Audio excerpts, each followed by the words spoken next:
Muchísimas gracias, buenos días o tardes a todas y a todos. Comienzo por agradecer a Cristina y a la organización por la invitación, por una mañana que ha sido muy fructífera y muy rica y por la posibilidad de intercambio y de diálogo con colegas. Mi presentación o ponencia va de una idea robada, digamos, importada del campo de la didáctica de las ciencias naturales, una propuesta de programa de investigación e innovación didáctica, cómo hacer para la enseñanza de las física, química y biología, de las mayores ciencias naturales que están con más presencia escolar, trasladar esas ideas fuerza de un modelo bien conocido y asentado a la enseñanza de la epistemología o filosofía de la ciencia para todo público, pero en particular me interesan los profesores y profesoras de ciencias en formación inicial, aunque el nivel en el que coloco la discusión es para secundario superior, chicos y chicas de 15 a 18 años. Entonces el modelo que importa es el de la actividad científica escolar, que después les contaré quién lo propone y qué cara tiene, y llamo entonces por analogía actividad metacientífica escolar a esta capacidad de poder pensar metateóricamente con epistemología, historia y sociología en las clases de ciencias naturales. Condiciones de contorno para poder hacer estas cosas o proponer algo nuevo.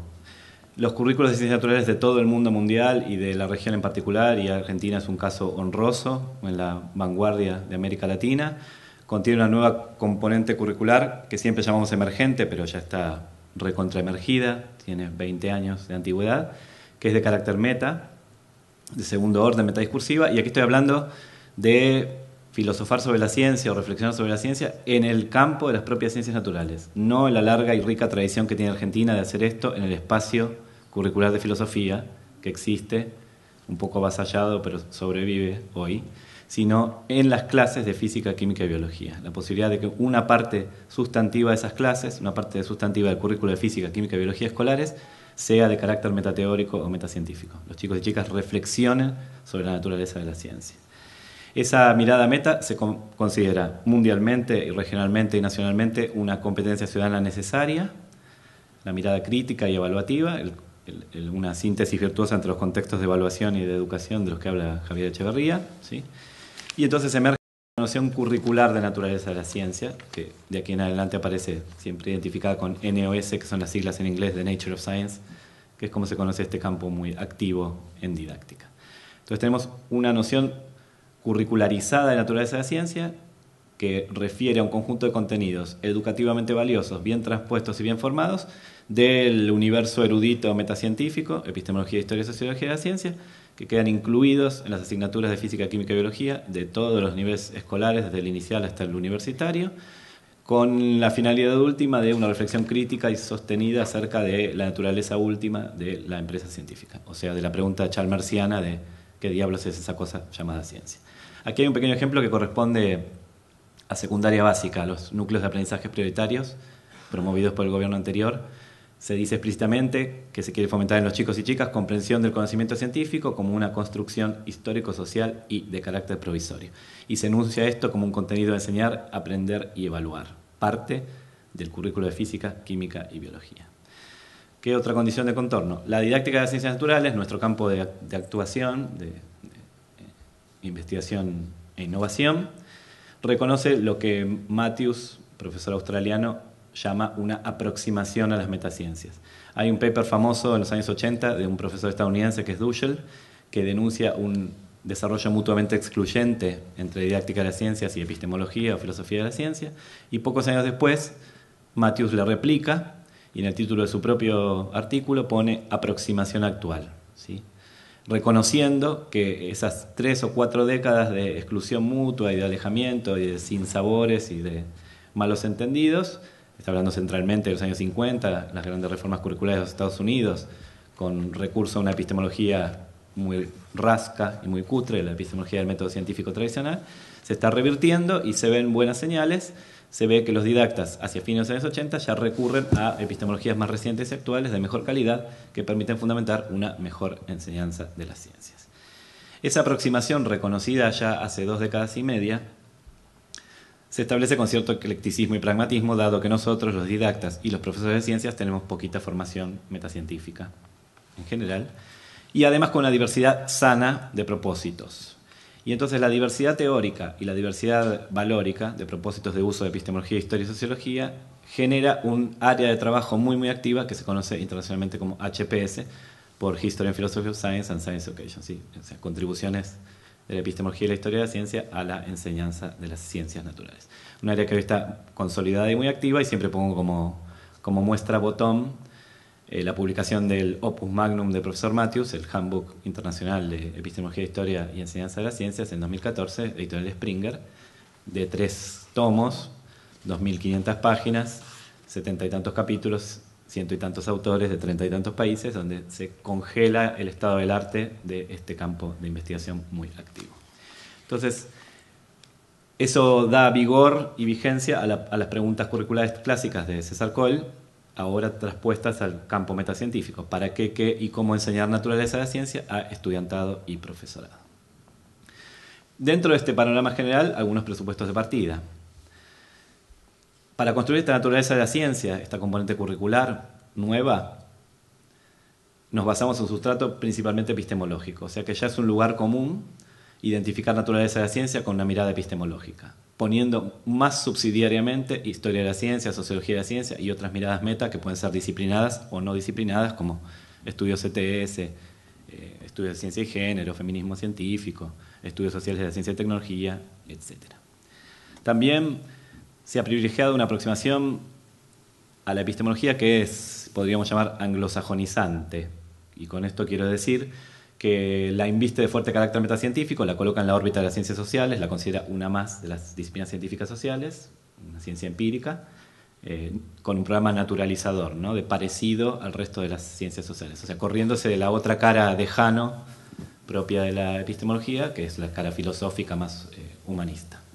Y con una preferencia marcada por escuelas del pasado reciente. Desde ese momento fundacional, los años 80, papers famosos de Hodgson y otros autores que descubren la nueva filosofía de la ciencia historicista y la traen para la didáctica, con una década y media de retraso, por cierto, la didáctica queda un poco trabada, un poco enganchada en el recurso a esta escuela, a una filosofía que es relativamente reciente para los tiempos geológicos, una epistemología, pero un poco perimida y obsoleta desde el punto de vista de la investigación erudita pura, ¿sí?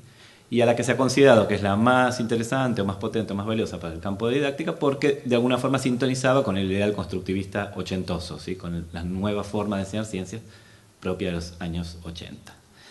Entonces reaparece esta idea que les coloqué antes de eclecticismo y pragmatismo, que pueden ser tomados como vaso medio vacío o medio lleno. Por supuesto que esto da dinamismo y potencia a la noción de transposición didáctica y tiene como minusvalía o cortés el hecho de que nosotros no somos especialistas en epistemología y tenemos formaciones a veces muy precarias y por tanto a veces se cometen bloopers o se introducen ruidos. Y dentro del eclecticismo y pragmatismo dominantes en la selección, en donde pueden convivir positivistas lógicos con racionalistas críticos, nuevos filósofos de la ciencia, semánticos y cognitivos actuales y epistemología del siglo XVIII sin ningún problema, sin morir en el intento, se ven igual algunos sesgos y vicios.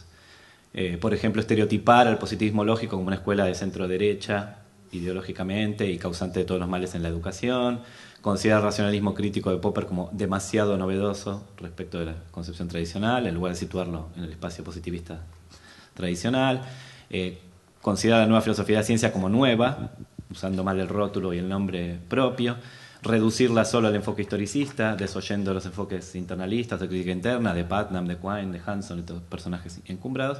Bueno, estos son vicios que se repiten en el campo y que por supuesto son magnificados por el hecho de nuestra falta de formación epistemológica. Lo que vuelve a colocar la pregunta de ¿para qué, cómo enseñar naturaleza de la ciencia? Central en el caso del profesorado, ¿sí? La eleva ahora al nivel de formación inicial y continua de profesores y la llena de urgencia, la torna más acuciante.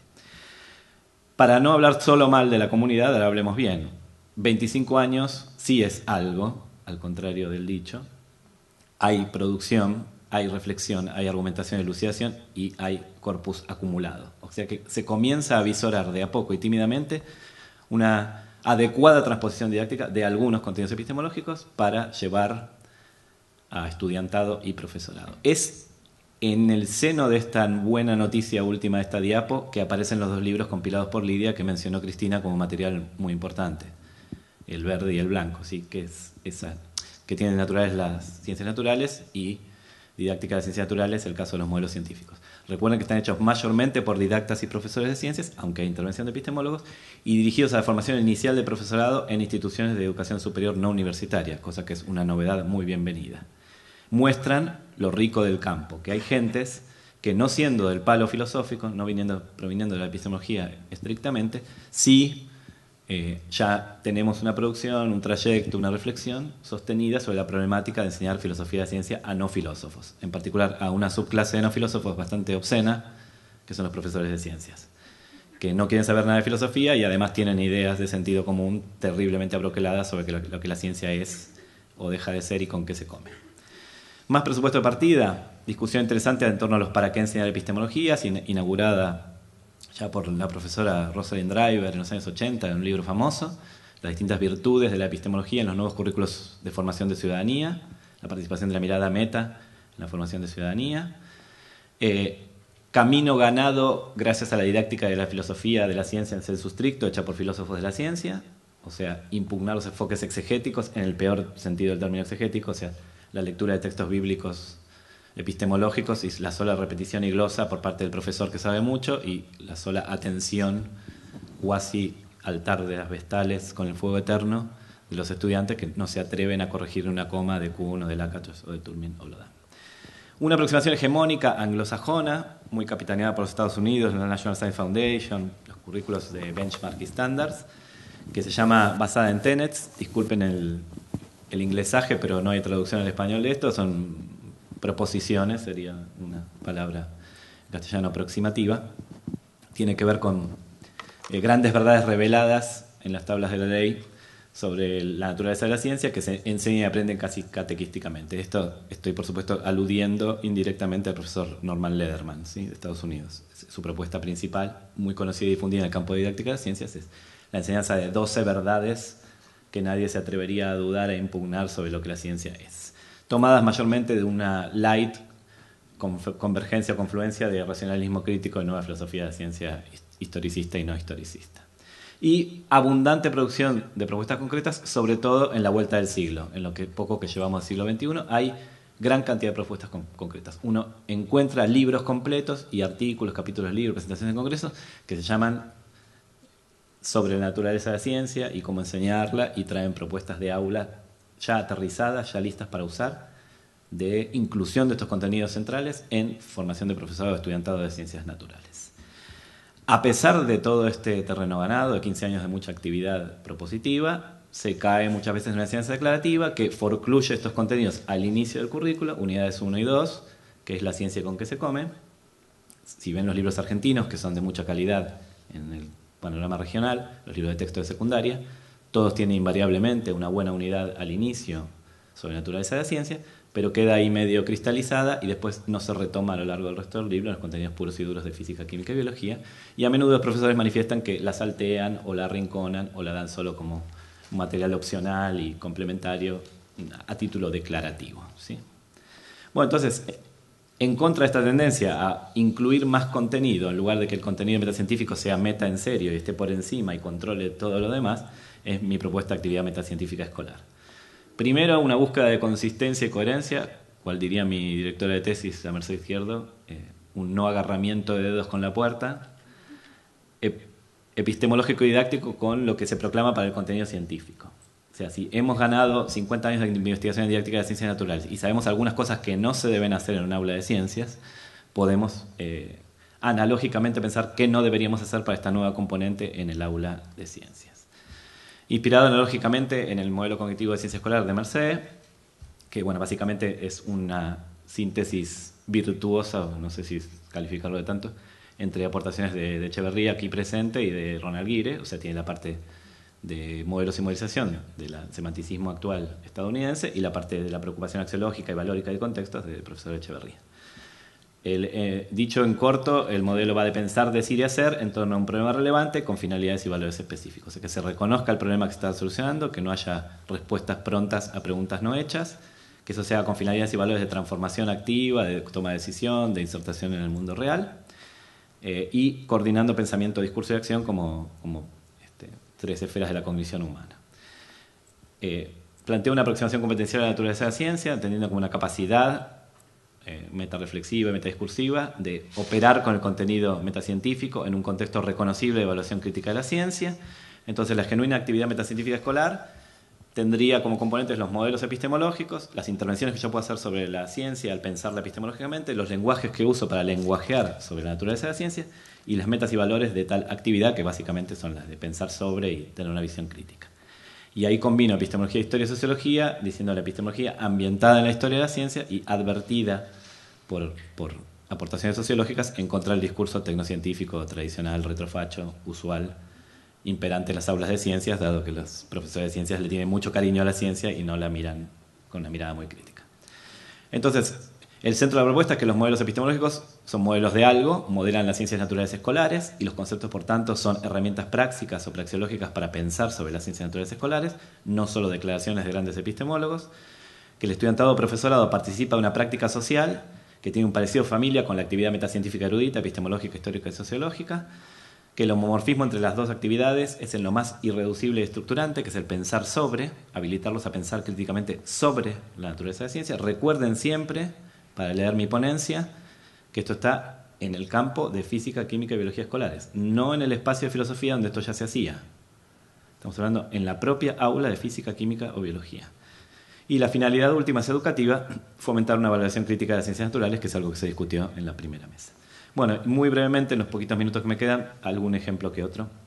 El de lógica gatuna se llama así porque X1, XN son gatos o gatas domésticas de amigos y colegas que aparecen escrachadas en un libro mío. Entonces distinguimos razonamientos de apilado y razonamientos de estirado, los inductivos tradicionales, los analógicos tradicionales, y una serie de actividades que al menos tienen el valor de tener títulos intrigantes. No sé si son de calidad, pero por lo menos los títulos desestabilizan a los estudiantes. Pavote inductivista, los barbudos de Philo Puan, ornitolencería, el manual de la perfecta gata, el regreso de los barbudos y abducción extraterrestre. Bueno, como voy medio mal con el tiempo, solo cuento brevísimamente dos. Ornitolencería se refiere a las ideas clásicas de la nueva filosofía de la ciencia no historicista de crítica interna, Hanson, Putnam, Quine, de la simetría total entre el directo y el contrarrecíproco, y que por tanto metodológicamente es lo mismo buscar cisnes blancos que cosas no blancas que sean no cisnes. Entonces la lencería viene de buscar medias y calzones en el cajón y ver que toda cosa azul o roja en un cajón de lencería no es un cisne, ¿sí? Cosa que desestabiliza bastante a estudiantes. Puede ser bastante trivial para los filósofos, pero de ninguna manera lo es para estudiantes de ciencias de secundaria y mucho menos para profesores de ciencias de secundaria.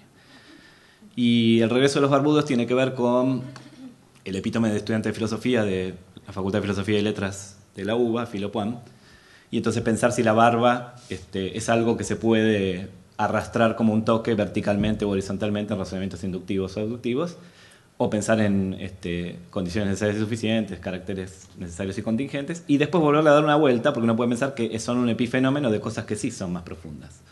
La dejadez, o la pose, o la imitación, o la falta de afección por la higiene personal, o la falta de dinero para comprar hojitas de afeitar, ¿sí? Entonces, al principio se critica la barba como algo que se puede trasladar horizontal o verticalmente, pero después se lo retoma como algo que en realidad es emergente o epifenómeno de algo que sí puede ser estructural a un estudiante de filosofía y por tanto se puede arrastrar. ¿Cómo voy? Mientras Cristina adivina un par más de actividades. Ah, perfecto, entonces voy bien. Segunda actividad, trabajamos sobre los mitos de los vampiros clásicos, los vampiros renacentistas, estos personajes encumbrados del arco de los Cárpatos, Vlad Tepes Drácula y Erzsébet Báthory Nadasdy. Y usamos una hipótesis de un bioquímico canadiense que se llama profesor Dolphin, que dijo algo bastante caedor de calzones en los años 80. Dijo que los vampiros renacentistas rumanos sí existieron, pero que no eran seres sobrenaturales diabólicos chupasangre, que no se reflejaban en los espejos, sino pacientes de porfiria eritropoyética congénita aguda de Günther. Entonces trabajamos con la idea de carga teórica de observación y formas más sofisticadas de eso, que es la teoreticidad en el estructuralismo metateórico ochentoso. Y vemos la homología de signos y síntomas entre el vampiro clásico de los relatos y los desgraciados pacientes de esta porfiria. Y hablamos de inferencia de la mejor explicación y la calidad de la explicación, de lo explicativo en la explicación, si vale retruécano, diciendo que el argumento más potente que usa el profesor Dolphin para decir esta butad es que los vampiros más importantes son rumanos, húngaros, valacos y transilvanos, y todos de la alta nobleza empingorotada, todos condes, duques, voivodas, bla, bla, bla. Entonces él dice, la enfermedad de esta es una enfermedad, disculpen la biología, autosómica recesiva. Eso quiere decir que tu mamá y tu papá tienen que tener el defecto para que vos la tengas y la manifiestes. Y eso, dado que la presencia de este alelo defectuoso es muy baja en la población caucásica europea, solo se da cuando se casan parientes consanguíneos. Y eso se da en el arco de los Cárpatos, donde no hay con quien noviar, porque las aldeas tienen 4 habitantes, tenés que casarte con tu primo aunque no te guste.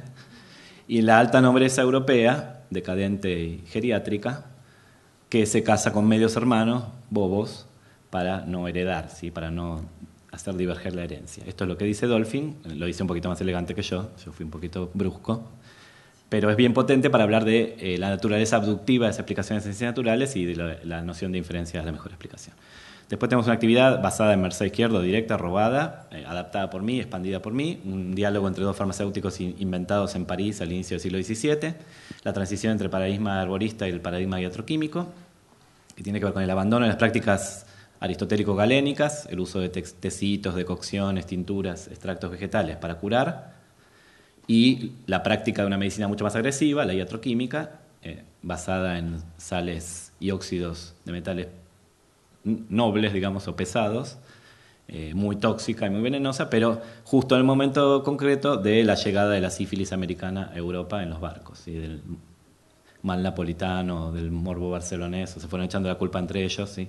Génova, Barcelona, Nápoles, se fueron echando la culpa, entonces aparece esta enfermedad que obviamente no se ríe de los tratamientos clásicos galénicos, necesita una terapia mucho más agresiva y esto da un caldo de cultivo a la transformación de la farmacia de entonces y la emergencia de la química tal cual la conocemos hoy, la iatroquímica como primer paradigma químico científico.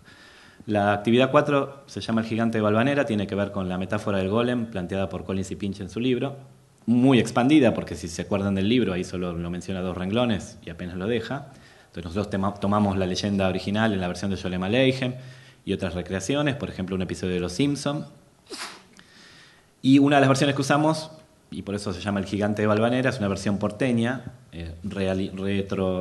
reactivada por Macri cuando era gobernador de la ciudad, en sus tours del horror porteño, que tiene que ver con la llegada de uno de los golems del Rabino León a Buenos Aires durante la venida de los gauchos judíos. El golem se escapa del hotel de inmigrantes y se oculta en el pasaje Victoria de Valvanera, del 11 porteño, y siembra el horror, digamos, en el barrio, pero defiende a los moradores constituidos, a las personas que tienen domicilio constituido en el barrio.